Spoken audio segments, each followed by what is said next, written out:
Hi Murid. Okay, for part 5 of beginner friendly soap making, I'm going to be teaching you how to add in fresh juices or milk inside. So let's say if you wanted to add juice or fresh milk or breast milk or goat's milk or whatever inside the soap, what you're going to do is you're going to replace the water portion of the soap in your recipe.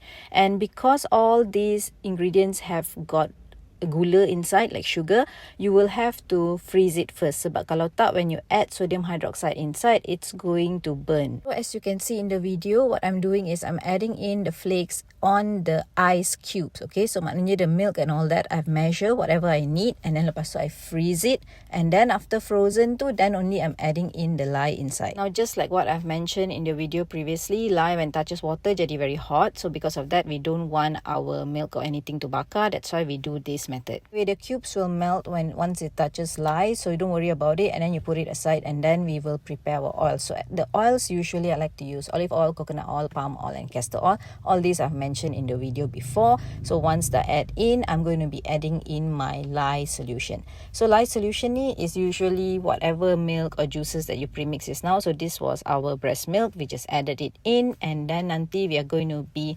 mixing it. So we can mix with whisk, we can mix with hand blender, anything is fine as long as the oil and water combines and give you a light trace. So once the light trace macam ni, we are going to be adding in our fragrance or essential oil. Again, how much to add in, I'm going to be listing in the caption below, so do check it out and then just mix it as such. Once everything is mixed, you can then add colors if you wanted to. So here I'm going to be showing you how do we add colors. So here I'm going to be separating my soap into 2 compartments because I'm going to be adding few colors in this.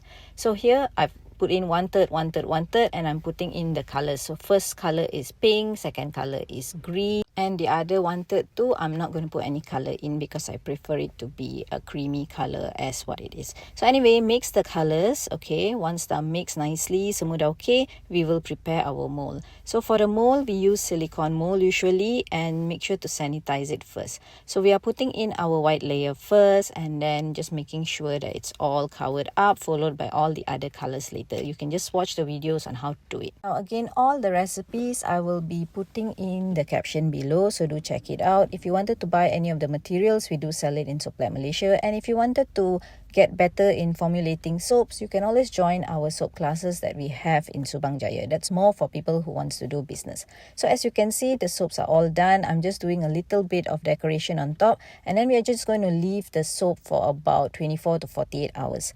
Once after 48 hours, you unmold the soap. Just make sure that it doesn't stick to the mold anymore. Lepas tu you can unmold it and you can cut it.